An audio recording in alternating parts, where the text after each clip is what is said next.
여기 다시 한번 본문을 보면 4절에 애통하는 자는 복이 있나니 저희가 의로를 받을 것이며 라고 말씀합니다. 여기 복되다 그랬죠. 복되다. 복되다.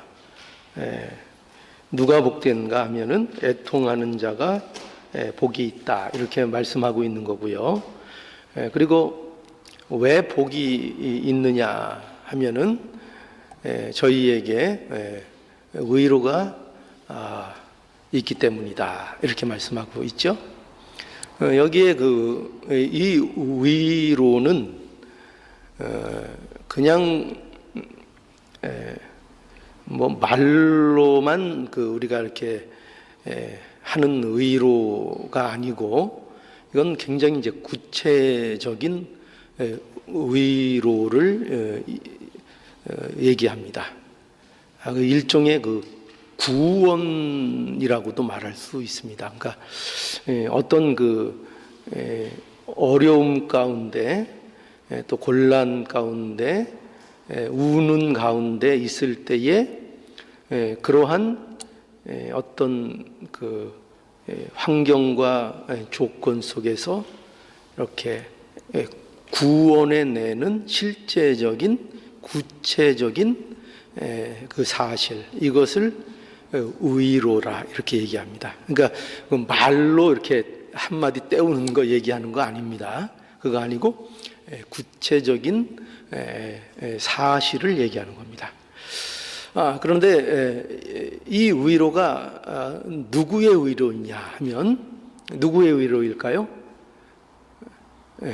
하나님의 의로입니다. 그렇죠? 하나님의 의로를 받을 것이다. 이렇게 말씀하고 있는 겁니다. 우리 지난 시간에 몇 절을 살펴봤죠? 3절을 봤죠. 3절의 내용이 무엇이었습니까? 심령이 가난한 자는 복이 있다라는 것이었습니다. 왜 그런가 하면은 천국이 저희의 것이기 때문이다 이렇게 했죠. 그래서 우리는 이 사실을 통해서 뭘 확인했는가 하면은 심령이 가난한 것이 복이다 하는 것과 그리고 이 심령이 가난한 자가 누구냐 할 때 그들이 바로 천국 백성이다 이렇게 우리가 생각해 보았습니다. 그러니까 심령이 가난한 자는 천국 백성인 거죠. 그런데 그 심령이 가난한 자에게 이제 나타나는 그 심령이 가난해서 나타나는 또 하나의 증상 그게 이제 소개되고 있는 겁니다. 그게 뭐냐면 바로 애통입니다. 그러니까 예수님께서 바로 이것을 심령이 가난한 자에게서 나오는 애통 그 애통하는 자에 대해서 뭐를 선언하고 계시다고요? 복되다. 애통하는 자여. 이렇게 말씀하고 있는 것입니다. 그런데 이러한 이 복됨, 지금 이 5장에서 기록하고 있는 이러한 복들이 무엇을 근거해서 이렇게 복이라고 선언되고 있는가? 왜 이걸 복이라고 예수께서 이렇게 선언하고 계신가 하면 거기에는 이런 이유가 있습니다. 뭐냐면 이 모든 것들이 바로 예수 그리스도께서 이 모든 일을 친히 이루셨다는 것입니다. 그러니까 이것은 우리에게 단지 너희가 심령이 가난해야 된다, 너희가 애통해야 된다라는 그저 하나님 쪽에서 아니면 예수 그리스도께서 일방적으로 우리에게 요구하는 그런 일방적인 내용이 아니라 예수 그리스도께서 이 모든 복들이 되셔서, 그러니까 다시 얘기하면은 예수께서 가난한 자가 되셔서, 예수께서 심령이 가난한 자가 되시고, 예수께서 애통한 자가 되셔서, 또 예수께서 누가 된다? 온유한 자가 되셔서, 또 예수께서 우리를 위해서 의에 줄이고 목마른 자가 되셔서, 또 예수께서 우리를 위해서 긍휼히 여기는 자가 되셔서, 또 예수께서 우리를 위해서 마음이 청결한 자가 되시고, 또 우리를 위해서 화평케 하시는 자가 되시고, 또 우리를 위해서 의를 위하여 핍박받는 자가 되시어서 우리에게 뭐를 선언하고 계시다고요? 너희가 복되다. 너희가 심령이 가난하냐? 내가 그 심령의 가난함을 복됨으로 내가 친히 이루셨다. 그래서 그거를 근거로 하여 뭐냐면 복되다. 이 모든 것들이 복된 것이라. 이렇게 예수님께서 선언하고 계신 겁니다. 그러니까 여러분, 우리 고린도후서 8장 9절에 보면 우리 주 예수 그리스도의 은혜를 너희가 알거니와 부요하신 자로서 너희를 위하여 어떻게 됐다고요?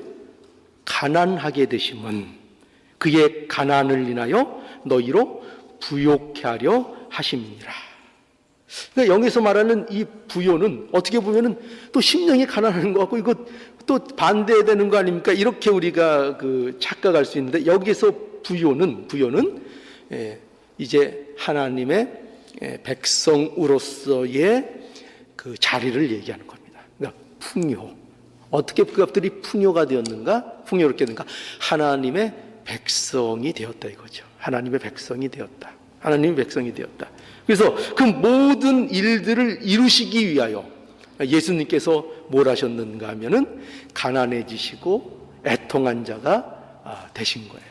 그래서 우리에게 애통이 복이 있다, 이렇게 말씀하고 있는 것입니다. 자, 그래서 이러한 모습을 우리가 어디에서 보면은 잘 드러나 있는가 하면은 우리 한번 예수님의 애통에 대해서 한번 보기로 하겠습니다. 요한복음 11장 32절입니다. 마리아가 예수 계신 곳에 와서 보이고 그 발 앞에 엎드려 가로되 주께서 여기 계셨다면 내 오라비가 죽지 아니하였겠나이다 하더라. 예수께서 그의 우는 것과 또 함께 온 유대인들의 우는 것을 보시고 심령의 통분이 여기시고 민망히 여기사 가라사대 그를 어디에 두었느냐 가로되 주여 와서 보옵소서 하니 예수께서 눈물을 흘리시더라. 이에 유대인들이 말하되 보라 그를 어떻게 사랑하였는가 하며 그중 어떤 이는 말하되 소경의 눈을 뜨게 한 이 사람이 그 사람은 죽지 않게 할 수 없었더냐 하더라. 또 38절에 이에 예수께서 다시 속으로 통분히 여기시며 무덤에 가시니 무덤이 굴이라 돌로 막혔거늘.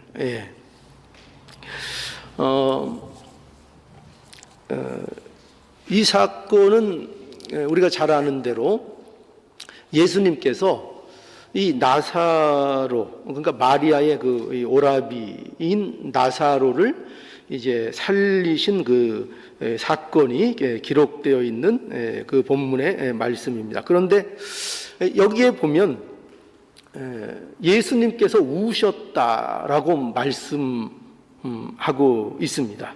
그러니까 마리아가 예수 앞에 엎드려서 왜 예수님 좀 일찍 오지 않으셨습니까?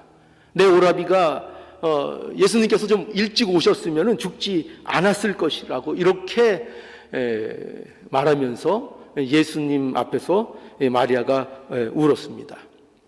또 그 분위기에 따라 또 이제 함께 온 유대인들도 여기 울었다 이렇게 되어 있습니다. 그런데 예수님께서 이 광경을 보시고 어떻게 하셨는가 하면은 여기 심령이 통분히 여기시고 민망히 여기셨다 이렇게 돼 있고, 또 35절에 보면은 눈물을 흘리시더라. 또 38절에 보면 다시 속으로 통분히 여기시며 라고 되어 있습니다. 그러니까 예수님께서 마음에 통분히 여기시고 이 상황을 민망히 여기시고 심지어 겉으로 눈물을 예수님께서 흘리셨다는 것을 우리에게 보여주고 있습니다. 여러분, 왜 예수님께서 왜 우셨을까요? 예수님이 왜 우셨을까요? 우리는 이렇게 생각하기가 쉽죠. 뭐냐면 유대인들의 생각과 같을 겁니다. 유대인들은 어떻게 생각했는가 하면은 예수님이 얼마나 그 나사로를 사랑하시는가, 그러니까 그의 죽음 때문에 우신다 이렇게 생각을 했습니다. 그런데 이 예수님이 우신 것은요, 나사로의 죽음 때문이 아니었습니다. 그렇게 오해할 수 있지만 그 죽음 때문이 아니었습니다. 예수님이 이 마음의 통분히 여기신 것은 뭐 때문에 이 통분히 여기셨는가 하면은 나사로의 죽은 거 그거는 예수님께 별 문제가 되지 않습니다. 또 살려 주시는 겁니다. 그런데 왜 이렇게 통분히 여기시고 우셨는가 하면은 바로 죄 때문인 것입니다. 죄 때문에 그렇습니다. 예수님은 그 나사로의 이 죽음, 그리고 그들 앞에서 우는 사람들, 그리고 죽음의 상징인 이 무덤을 보시면서 바로 이걸 본 겁니다. 뭐냐면 죄 아래서 매여 종노릇하는 인간의 현실을 보신 것입니다. 그러니까 죄의 지배 아래 매여서 그 사망에 매여서 일생을 종노릇하는 인생의 황폐함, 그 안타까움, 그 모습을 예수님께서 보시고 이에 대하여 그 죄에 이끌려 사는 인생의 황폐함을 보시고 이 죄로 인한 이 상황에 대하여 예수님께서는 애통해 하고 계신 거죠. 그러니까 이와 같이 예수께서는 이렇게 우리에게 애통하는 모습을 보여주신 것입니다. 그리고 이 애통함을 위하여 이 땅에 오신 것입니다. 애통을 위해서 이 땅에 오셨고, 애통하는 자가 친히 되셔서 그 애통하심으로 인하여 무엇을 지시죠? 십자가를 지시는 것입니다. 그래서 우리에게 무엇을 이루어 주시는가? 그 예수 그리스도의 그 애통함을 아는 자로 예수님께서 당하신 그 애통함, 예수님께서 겪어야 하셨던 그 애통함, 예수님께서 죄로 인하여 황폐된 이 세상, 죄를 따라다니는 인생들, 죄에 꼼짝 못하고 붙들려서 죄의 종노릇하는 모든 인생들의 불쌍함, 안타까움, 처절함, 이것을 예수님이 애통해 하신 것입니다. 그리고 십자가를 지시는 겁니다. 그래서 우리에게 뭘 이뤄주신다고요? 그 애통이, 예수님이 하신 그 애통이 우리의 애통이 되도록, 우리가 그 애통이 무엇인지를 아는 자리로 예수 그리스도께서 우리를 불러주셨다는 것입니다. 그래서 저와 여러분을 이 예수님의 애통하심에 이제는 어떤 자로요? 애통에 대하여 알고 참여할 수 있는 자로, 이 애통을 아는 자로. 이 애통은 우리가 모르던 애통이었던 거예요. 이 애통은 보통 자연인들이 할 수 없는 애통, 알 수 없는 애통, 참여할 수 없는 애통인 거예요. 그러니까 이 애통에 참여하는 자가 되게 해 주신 것입니다. 그래서 이 애통함을 아는 자들이 누구라고요? 천국 시민이고. 여러분, 이 애통함이 여러분 가운데 있습니까? 예, 그것이 천국 백성인 중요한 표인 것을 알아야 됩니다. 그래서 이러한 애통함이 우리에게 어떻게 나타나는가 하면, 그래서 예수님이 무엇이 어떤 애통에 대해서 이제 복이라고 하는가, 예수님이 복이라고 말씀하시는 애통이 과연 뭔가 할 때 그것이 우리에게 어떻게 나타나는가, 우리 마태복음 26장에 한번 또 가보시겠습니다. 마태복음 26장입니다. 69절. 베드로가 바깥들에 앉았더니 한 비자가 나와 가로되 너도 갈릴리 사람 예수와 함께 있었도다 하거늘 베드로가 모든 사람 앞에서 부인하여 가로되 나는 내 말하는 것이 무엇인지 알지 못하겠노라 하며 앞문까지 나아가니 다른 비자가 저를 보고 거기 있는 사람들에게 말하되 이 사람은 나사렛 예수와 함께 있었도다 하며 베드로가 맹세하고 또 부인하여 가로되 내가 그 사람을 알지 못하노라 하더라.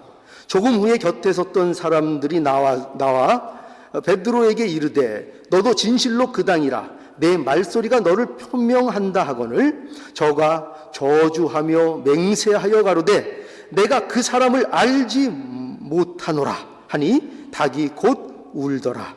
이에 베드로가 예수의 말씀에 닭 울기 전에 내가 3번 나를 부인하리라 하심이 생각나서 밖에 나가서 심히 통곡하니라. 예, 이 말씀도 우리가 너무나 잘 아시는 말씀이죠. 우리가 잘 아는 대로 여기 보면은 베드로가 예수님에 대해서 예수님을 모른다 3번이나 부인한 그런 내용을 이제 기록하고 있습니다. 근데 여러분, 이 베드로가 예수님을 부인한 이 사건 속에서요, 우리가 놓치지 않아야 될 중요한 내용이 있습니다. 그것이 뭔가 하면은, 그것은 이 베드로의 3번 부인한 이 사실이 이렇게만 보면 안 된다는 거예요. 뭐냐면, 이 베드로 이 나쁜 놈. 이거 베드로의 일이야. 베드로 왜 그랬을까? 참 베드로 못났네. 이렇게 보면 이 내용을 우리는 볼 수 없습니다. 그렇게 보아지는 내용이 아니라 이것은 이 3번 부인의 사건은 이것이 저와 여러분들의 모습이라는 것을 알아야 됩니다. 그것을 보여주기 위하여 이 베드로가 사용되고 있다는 것을 알아야 됩니다. 그래서 보세요. 그러면은 베드로가 우는 이유가 뭘까요? 그러면 이 베드로의 우는 이유가 우리가 우는 이유와 맞닿아 있겠죠. 그게 뭘까요? 이거죠. 베드로는 예수님을 사랑할까요? 안 할까요? 예수님을 사랑합니다. 예수께서 제자들에게 오늘 밤에 다 나를 버리리라 이렇게 할 때 베드로가 이렇게 말했습니다. 다 주를 버릴지라도 저는 언제든지 버리지 않겠나이다. 또 내가 주와 함께 죽을지언정 주를 부인하지 않겠나이다. 이렇게 말한 것이 베드로입니다. 이 베드로의 말이요, 거짓이었을까요? 거짓이었을까요? 그저 예수님에게 한번 잘 보이려고 아구의 말을 했을까요? 그 말이 아니에요. 진심이었고 베드로는 예수님을 사랑했습니다. 그런데 정작 예수님이 잡히시는 일이 생기자 어떤 일이 벌어졌습니까? 이 베드로가 예수님을 모른다고 부인했습니다. 그것도 3번이나 부인했습니다. 그것도 예수님을 저주하고 맹세해가며 예수님을 모른다고 부인했습니다. 그때 뭐가 울었죠? 닭이 울었습니다. 그 소리를 듣고 베드로가 어떻게 했다고 되어 있습니까? 통곡했습니다. 베드로가 심히 통곡했다. 그럼 이 우는 이유가 뭘까요? 이 우는 이유가 뭘까요? 네, 그렇죠. 분명히 베드로는 진심이 있었어요. 예수님을 사랑해요. 예수님을 사랑해요. 그런데 막상 이러한 일이 자신 앞에 닥치자 예수님을 부인한 것입니다. 그러니까 이 통곡의 핵심은 뭐냐면 자기가 진심이 있었다는 거예요. 사랑하고 있었다는 거예요. 만약에 베드로가 진심이 아니었다면 이렇게 울 필요가 있을까요? 베드로가 그 말이 거짓이었다면 이렇게 울 필요가 있었을까요? 아니요. 진심이었거든요. 예수님을 사랑하거든요. 정말 그러려고 했거든요. 어떤 일이 있어도 내가 목숨을 잃는 한이 있어도 예수님을 지키고 있겠다는 그 진심을 가지고 있었거든요. 그런데 예수님을 3번이나 부인한 것입니다. 여러분, 저와 여러분들의 인생 속에 있어서 가장 가슴 아픈 일이 있다면 어떤 일일 것 같습니까? 가장 가슴 아픈 일은 저는 경험상 볼 때 이런 일이 가장 가슴이 아픈 것 같아요. 뭐냐면 나의 진심이라는 것이 내가 내놓는 진심이라는 것이 얼마나 무기력한가. 내 진심이라는 것이 내가 사랑한다고 하는 내 이 사랑이라고 내놓는 이 사랑이 얼마나 이기적인가. 이것을 경험하게 될 때 우리는 가슴이 아프죠. 이 이상과 우리가 생각하고 있는 거룩과 사랑과 우리가 진실함과 그 목표하고 있는 생각하고 있는 아는고 있는 그것과 내가 실제로 내놓을 수 있는 내가 실제로 현실에서 만들어내는 것들의 그 감당할 수 없는 차이, 그것이 우리를 어떻게 하죠? 우리를 통곡하게 만드는 것입니다. 통곡이 나오죠. 이 통곡, 이 베드로의 이 애통, 이 현실에 대한 가슴 아픔, 이게 뭐라고요? 이게 이제 애통인 거예요. 이게 애통인 거예요. 예수님께서 우리에게 묻는 겁니다. 이 애통이 있는가? 이 애통이 있는가? 우리가 베드로가 아니라고 고집을 세우면 안 된다니까요. 우리는 모두 베드로입니다. 당장 그 자리에서 그 죽음의 길을 가는 사람 소수가 있을 수 있어요. 하나님께서 허락해 주시면 그 당장 베드로도 죽었겠죠. 그죠? 그러나 대체로 일반적인 신앙인들의 모습은 어떤 모습이냐면 바로 이 베드로의 모습인 거예요. 이게 모든 일반적인 신앙을 가진 모든 우리의 일반적인 모습이라고 볼 수 있는 겁니다. 그들을 통해서 그래서 뭐를 갖게 하신다고요? 그들이 바로 이 애통, 현실의 이 가슴 아픔, 진리를 아는데 우리가 얼마나 많이 알아요. 우리가 사랑이라는 걸 아는데 하나님이 우리에게 베풀어 주신 사랑이 뭔지를 아는데 그것을 펼치지 못하고 그저 사소한 세상의 어떤 고난과 환난만 조금만 와도 거기에서 돌아서는 우리의 현실을 보면서 어떠죠? 애통하는 거죠. 애통하는 거죠. 하나님, 이게 제 모습입니다.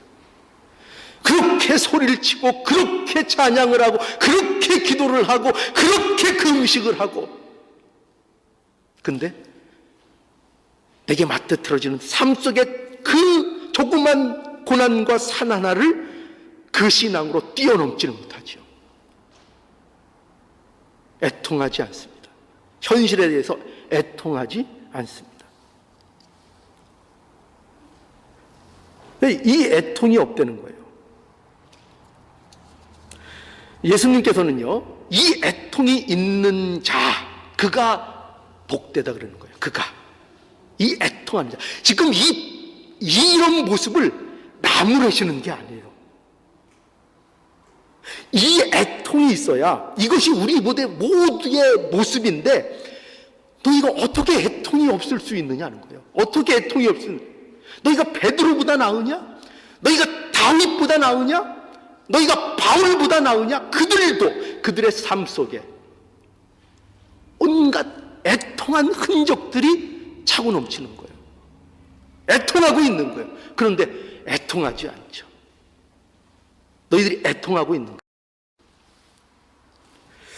그러니까 여러분, 믿는 자들이 받는 복이 뭔가 하면 바로 이 애통이 우리에게 있다는 사실입니다. 이것이 우리에게 복인 겁니다. 애통이 있어야 됩니다. 그 로마서 볼까요? 로마서 7장 24절에 보면 여기 바울의 이 고백을 우리가 여기서 만나게 됩니다. 오호라, 나는 공고한 사람이라. 이 사망의 몸에서 누가 나를 건져내랴. 우리 주 예수 그리스도로 말미암아 하나님께 감사하리로다. 그런즉 내 자신이 마음으로는 하나님의 법을, 육신으로는 죄의 법을 섬기노라. 이 누구의 탄식이죠? 누가 이 탄식을 하고 있습니까? 바울이요. 바울이. 믿음 없는 자입니까? 아니요. 예수를 안 믿는 자입니까? 아니요. 지금 바울의 탄식입니다. 바울이 탄식하고 있어요. 뭐라고 탄식하죠? 오호라, 나는 공고한 사람이로다. 이 사망의 몸에서 누가 나를 건져내랴. 이게 바울의 탄식입니다. 예수를 믿게 되어서 바울이 가지게 된 탄식이에요. 바울이 예수를 몰랐을 때 이 탄식이 있었을까요? 이 탄식이 없었어요. 이 탄식을 할 필요가 없었죠. 예수 믿기 전에는 이런 갈등, 이런 탄식, 이런 것이 없었죠. 그저 세상 따라가고 자기 욕심 따라가고 하나님을 믿어도 자기 욕심대로 믿으면 되는 거였죠. 자기 열심 갖고 나가면 되는 거였죠. 그런데 예수님을 만나고 보니까요, 달라진 거예요. 어떻게 달라졌죠? 그게 아니었던 거예요. 그게 아니었던 거예요.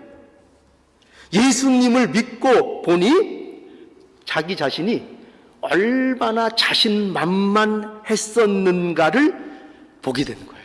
얼마나 자신만만했는가. 예수님을 만나보니 자기 자신이 얼마나 하나님 앞에 연약한 자인가를 알게 된 거죠. 마치 어두움 가운데 등불을 켜놓은 것처럼 지금까지 종교적인 의식, 행위, 율법, 하나님의 착한 백성, 아브라함의 후손, 성전 생활, 이런 것들을 통하여 사실상은 감추고 있었던 죄들, 하나님 앞에 솔직하지 못했던, 하나님 앞에 깨닫지 못했던 그 죄들, 온통 죄들이 그 빛 가운데 드러나게 되는 거죠. 드러나게 된 겁니다. 그러니 바울이 뭘 느끼겠죠? 늘 느끼는 건 이겁니다. 신앙을 갖게 돼서 늘 느끼는 건 뭐냐면, 하나님께서 내게 베풀어 주신 하나님의 그 은혜의 크기, 그 은혜의 놀라움, 하나님께서 나를 죄 가운데서 건지셔서 하나님의 자녀가 되게 하신 그 거룩한 신분, 하나님의 자녀, 하나님의 백성, 그 신분 얼마나 영광스러워요. 그런데 그 영광스러움에 대하여 한참을 모자른 현실 속에 있는 자신이 날마다 발견되는 거예요. 날마다 그것과 발견되는 거예요. 그러니 바울이 애통 안 할 수가 없는 거죠. 저와 여러분들은 어떠십니까? 예수 그리스도께서 우리에게 베푸신 은혜가 얼마나 풍성하고 얼마나 큰 것인지를 아십니까? 우리가 하나님의 백성이 되었다는 것이 얼마나 말도 안 되는 기적이 우리에게 온 것인 줄을 아십니까? 우리가 천국 백성이 되었다니까요. 우리는 지옥에 1000만 번을 반복해서 떨어져도 할 말이 없고 변명거리가 없는 사람들이에요. 그런데 그런 우리가, 하나님 앞에 의로운 것 하나 내놓은 것 없는 우리가 하나님 앞에 하나님의 백성으로 부르심을 받아 천국의 백성이 되었다니까요. 이 감당할 수 없는 이 은혜를 입은 거예요. 그 신분을 우리에게 주신 거예요. 그런데 우리의 현실은 어떻다고요? 너무나 그거에는 차이가 많은 거예요. 그 현실을 날마다 보는 겁니다. 날마다 이 현실을 발견하게 되는 거예요. 그래서 모든 성도들은요, 애통하지 않을 수 없는 거예요. 항상 애통 가운데 있는 거예요. 애통을 떠날 수가 없는 겁니다. 여러분, 우리가 세상에서 애통하다는 것은요, 상실의 아픔을 얘기해요. 그러니까 내가 가장 귀하게 여기던 것을 상실했을 때의 아픔, 그 통고, 그 가슴 아픔. 여러분, 가장 귀하게 여겼던 거 잃어보신 경험들이 있으세요? 내가 정말 귀하게 여기고 정말 소중하고 어떻게 보면 내 생명처럼 여기는 것을 내가 상실했을 때 오는 그 절망감, 그 아픔, 그 고통. 그 고통은요, 평생을 떨쳐버릴 수가 없는 거예요. 그 고통은 평생을 가지고 가는 고통이에요. 그런데 이 예수 그리스도께서 우리에게 주신 이 은혜 가운데 우리가 가지는 애통함은요, 이거보다 더한 애통함으로 우리에게 느끼도록 하나님이 주신 거예요. 이 애통함. 그러니까 이 애통함은 우리의 삶 속에 평생을 가져가는 애통함인 거죠. 그렇죠? 평생 우리 신자라면, 예수 믿는 자라면 하나님 앞에 갈 때 동안 이 애통으로 사는 자가 돼야 하는 것입니다. 여러분, 그래서 그리스도인이 되었다는 것이 얼마나 굉장한 사건인 줄 아십니까? 저와 여러분들은요, 이제 더 이상은 죄의 종노릇하지 않아도 됩니다. 얼마나 놀라운 일입니다. 얼마나 놀랍게도 우리는요, 그러니까 저와 여러분들은요, 이제 죄를 짓기를 원하지 않으면 죄를 안 지을 수 있다니까요. 이것이 하나님께서 예수 그리스도 안에서 저와 여러분들의 주신 우리의 변화예요. 그런데 여러분 보세요. 그런데 왜 죄를 짓는가?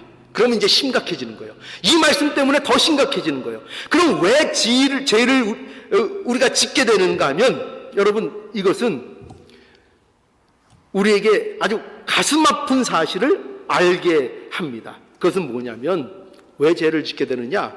분명히 우리는 죄를 질 수 없는 가운데로 우리를 불러내셨는데 왜 죄를 짓느냐? 그것은 그 죄에 어떻게 할까요?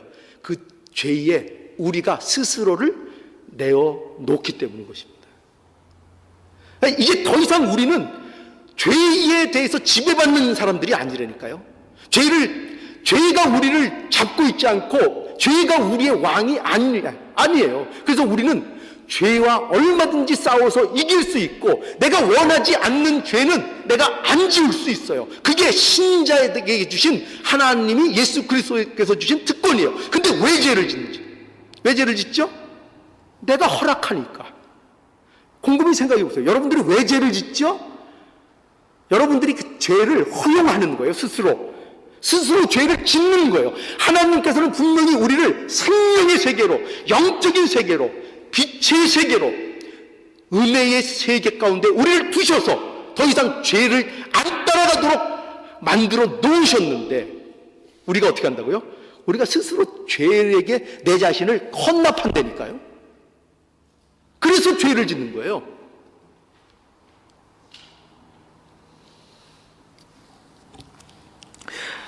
하나님의 구원이 신비롭고 놀라운 것은 이겁니다. 뭐냐면, 하나님이 우리를 구원하셔서 생명의 영역에 우리를 두셨습니다. 그런데 그래서 이제 우리가 전혀 죄를 짓지 않도록 하셨는가? 그렇게 안 하셨다는 거예요. 우리는 이렇게 생각할 수 있죠. 하나님, 우리를 죄에서 이왕 건져 주실 거면 이제 죄에 건져 주셔가지고 다시는 죄를 짓지 않도록, 이제 죄는 생각도 나지 않도록 그렇게 해주시면 얼마나 좋았을까요? 하나님 능력이 부족하신 거 아닙니까? 왜 죄 가운데서 건져서 생명의 영역으로 우리를 넣어주시고 하나님의 자녀가 되게 해주셨는데, 그런데 여전히 죄에 대해서 이렇게 무기력한 내 자신이 되게 하셨습니까? 왜 죄는 생각나지도 않게 만들어주시지 않았습니까? 그렇게 얘기할 수 있죠. 그런데 여기에 놀라운 신비가 있는 거예요. 왜 그렇죠? 하나님은 우리에게 뭘 원하실까요? 정말 그 몇 가지 행위를 하는 거, 몇 가지 종교적인 모습으로 우리를 치장하는 거, 그거를 원하실까요? 아니요. 하나님이 우리에게 정말 원하시는 건 뭐냐면 우리의 마음의 항복을 원하시는 거예요. 마음의 항복. 하나님께서는 우리는 기계로, 로봇으로 만드시는 게 아니에요. 너희들 내가 이렇게 만들어서 이렇게 해서 너희는 다시 죄 안 짓는 그런 죄 못 짓는 손발 꾹꾹 묶어놓고 있겠다, 이게 아니에요. 내가 너희를 생명의 영역으로 불러냈으니 그 생명의 영역 안에서 뭘 하라는 거죠? 이 너희에게 이 은혜를 베푼 나에게 마음을 다오. 나에게 마음을 다오. 네 마음이 내게 있기를 원한다. 그래서 그 결정을 우리에게 맡기시는 거예요. 근데 우리는 어떻게 한다고요? 그 자유를 가지고 죄를 허용하는 그 못난 짓을 한다고요. 그 못난 짓을 하는 거죠. 그래서 우리 일생에 이 일에 대해서 항상 하나님 앞에 애통하는 우리의 모습이 되기를 원하시는 겁니다. 여러분, 하나님이 뭘 원하신다고요? 저와 여러분들에게 뭘 원하신다고요? 마음의 항복을 원하세요. 그래서 그냥 두시는 거예요. 벌써 죽어도 죽었어야 돼요. 하나님이 근데 계속 시간을 연장시켜 주신다니까요. 왜요? 마음을 다오. 내가 강제로 너 여기 끌어안칠 수 있지만 나는 그거 원하지 않는다 이거예요. 그거 원하지 않는다. 너에게 내 마음을 내게 다오. 네가 마음으로 인격적으로 내게 항복하기를 나는 바란다. 내가 무서워서, 저주가 무섭고 심판이 무섭고 벌이 무서워서 거기에 붙들려 오는 그런 거 싫다. 나는 내가 자발적으로 스스로 내 마음의 기쁨으로 항복하여 하나님 앞에 나와 하나님 앞에 마음으로 항복을 선언하기를 바란다. 하나님이 바라시는 건 그거라니까요. 그러니 하나님께서 끊임없이 참아주실 겁니다. 언제까지요? 항복할 때까지. 항복할 때까지. 항복하시기를 원하는 겁니다. 그러니까 이 하나님의 심정을 알 때 우리가 어떻게 애통하지 않을 수 있겠습니까? 우리가 다시 한번 확인해 봅시다. 천국 시민은 심령이 가난한 자라고 말씀드렸습니다. 그리고 심령이 가난한 자에게 나오는 대표적인 증상이 뭐라고요? 오늘? 뭐라고요? 애통입니다. 애통. 애통하는 자가 복이 있는 것은 바로 이 애통에 대해서 하나님이 위로해 주시기 때문입니다. 그죠? 오늘 말씀 그렇게 되어 있죠? 다시 한번 볼까요? 애통하는 자는 복이 있나니, 왜냐하면 뭐라고 되어 있습니까? 다 함께 한번 보세요. 뭐라고 되어 있다고요? 저희가 위로를 받을 것입니다. 말씀하고 있죠. 아까도 말씀드린 것처럼 여기에서의 위로는 실제적인 위로입니다. 그래서 그 애통을 뭐로 바꿔주시느냐? 뭐가 되게 위로를 통해서 우리에게 참된 기쁨이 되게 해 주시는 겁니다. 그러니까 그 일을 누가 하셨죠? 예수 그리스도를 통해서 우리에게 이루어 주셨습니다. 예수께서 애통하시는 자가 되셔서 십자가를 지시고 그 십자가를 통해서 우리에게 위로를 주시고 우리가 참된 기쁨을 갖도록 하나님께서 허락해 주셨습니다. 자, 그러면 한번 생각해 보십시오. 그런데 오늘날 그러면 여러분들에게 기쁨이 있나 한번 점검해 보시기 바랍니다. 예수 믿는 것으로 인하여, 하나님 앞에 예배 드리는 것으로 인하여 여러분들에게 기쁨이 있는가 보십시오. 그 말은 다른 말로 하면 여러분들에게 하나님의 위로가 있는지를 보십시오. 위로를 받으십니까? 위로를 받으십니까? 여러분들 기쁨을 느끼십니까? 기쁨을 가지고 계십니까? 안 그렇다면, 하나님의 위로가 없다면 도대체 왜 그럴까요? 그 기쁨이 없다면 왜 그럴까요? 첫 번째 이유는 목사 책임입니다. 목사 책임이고 교회의 책임입니다. 왜 그럴까요? 교회가 교회의 역할, 목사가 목사의 역할을 제대로 하지 않았기 때문입니다. 목사의 역할이 뭘까요? 교회의 역할이 뭘까요? 여러 가지 역할이 있을 수 있습니다. 그런데 가장 중요한 목사와 교회의 역할은 뭐냐면 성도들을 언제나 죄 앞에 끌어놓는 것입니다. 죄 앞에 세우는 겁니다. 그래서 그들로 하여금 예수 그리스도께서 하셨던 그 애통을 경험하도록 하는 일을 해야 하는 것입니다. 교회는요, 목사는요, 좋은 말만 해주는 사람이 아닙니다. 좋은 말 해주는 사람이 아닙니다. 아, 잘한다. 하나님은 사랑이시다. 예, 하나님은 사랑이시죠. 하나님은 사랑이시죠. 그래서 하나님의 사랑이라는 것을 통해서 우리의 본질이 뭔지를 망각하게 만들면 그거는 하나님의 일을 방해하는 자가 되는 겁니다. 하나님의 일을 방해하는 것입니다. 성도들을 자신들이 처한 실제적인 상태가 무엇인지에 그 앞에 세워 놓아야 하는 것입니다. 그래서 망각하지 않도록요.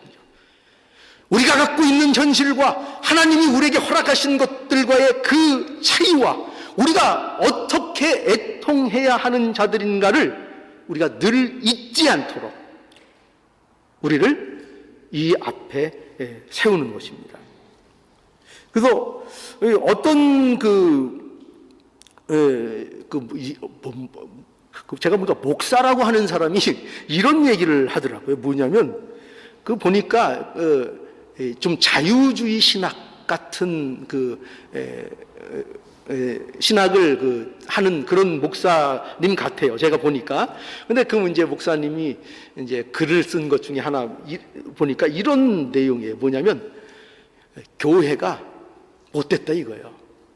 왜 못됐냐? 교회가 없는 죄를 그렇게 강조를 해서 교회가 죄를 들먹여서 장사한다 이거예요. 죄를 가지고 사람들을 공포에 몰아넣어서 교회가 장사한다 이 말이에요. 여러분, 교회는 장사하는 데가 아닙니다. 제가 한번 그 생각이 나네요. 어떤 연세 많은 분이 뒤에서 탁 들어와서 성도들이 꽤 많이 앉아 있는 걸 보고 아유, 오늘 손님이 꽤 들었네. 그런 말을 하더라고요. 여러분, 교회는 예수님 팔아서 장사하는 데가 아니에요. 죄로 겁박해서 장사하는 것이 아니에요. 그러나 이거는 맞아요. 맞냐면 교회는요, 죄를 말해주는 것입니다. 교회는 죄를 말할 수밖에 없는 것입니다. 목사라는 이 직책은요, 죄에 대해서 말하지 않을 수 없는 자입니다. 모든 것을 죄를 기반으로 해서 얘기합니다. 기독교는 죄의 문제를 거론하지 못하면요, 그거는 기독교가 아닙니다. 죄에 대해서 꾸짖지 않고, 죄에 대해서 지적하지 않고, 죄에 대해서 설교하지 않으면요, 그거는 목사로서의 역할을 하지 못하는 것입니다. 사람들이 얼마나 죄의 지배를 받고 있고 얼마나 이 죄가 악독해서 우리 모든 인류를 황폐하게 만들었는가, 얼마나 황폐한 그 중에 따라가고 있는가, 이거를 계속 알게 하도록 깨우쳐 줘야 하는 것입니다. 그래서 늘 애통하도록 하나님이 원하시는 수준과 우리가 얼마나 모자란 자들인가, 우리가 하나님의 은혜를 경험하고도 죄의 나를 허용하고 있는 이 얼마나 못난 우리의 모습인가, 죄에 대해서 저항하지 않는, 죄에 대해서 저항하지 않는 신자들, 이것에 대해서 계속 깨우쳐 주어야 합니다. 여러분 명심하십시오. 이것이 없으면 뭐가 없다고요? 뭐가 없다는 거예요? 위로가 없다고요. 위로. 여러분들 위로는 좋아하시잖아요. 그죠? 위로. 기쁨 좋아하시잖아요. 근데 여러분 이 기쁨과 위로가 뭐와 한조가 돼서 다니는 줄 아세요? 애통. 애통 없이는 하나님의 위로는 없어요. 애통 없이는 하나님의 기쁨이라는 거 경험하지 못합니다. 그러니 오늘 말씀을 명심하십시오. 애통하는 자가 복이 있나니 저희가 위로를 받을 것이며. 그래서 여러분 기독교 신앙은요 결코 이런 모습이 되어서는 안 됩니다. 자만으로 나가면 안 됩니다. 기독교는요 결코 교만으로 나가면 안 됩니다. 유대인들이 바로 이 오해 속에 빠져 있는 겁니다. 유대인들은 신앙적인 자만감에 빠져 있었습니다. 그들이 유대인이라는 사실로, 아브라함의 자손이라는 사실로, 율법을 가지고 있다는 사실로 그들은 자신만만했습니다. 그래서 그들에게 나타난 게 뭐였죠? 교만이었습니다. 교만. 그들의 행위를 자랑한 것입니다. 그래서 이 말씀은 천국 시민이 어떤 존재인가를 말씀해 주시는가 동시에 당시 유대인들이 얼마나 잘못된 신앙을 가지고 있는가에 대한 일침이기도 한 겁니다. 이 말씀이요. 그러니까 우리에게도 이게 일침이 되겠죠. 그렇죠? 애통하는 자는 복이 있나니 저희가 위로를 받을 것이며. 너희들은 지금 어떠한 상태에 있느냐? 자만하고 있지 않느냐? 교만 가운데 있지 않느냐? 너희들에게 애통이 있느냐? 그죠? 그렇게 물어보고 있는 것입니다. 여러분, 저와 여러분들을 위해 예수님께서 애통하는 자가 되셨습니다. 그 애통하심으로 십자가를 지셨습니다. 그래서 저와 여러분도 우리 구주 예수 그리스도의 애통하심에 참여하는 놀라운 은혜와 축복을 주셨습니다. 이 애통은 예수 안에 있는 자만이 가지는 애통이요 복입니다. 그러니 저와 여러분들에게 이 애통이 있기를 간절히 바랍니다. 그래서 하나님이 주시는 참된 위로와 기쁨이 있는 천국 백성이기를 간절히 소원합니다.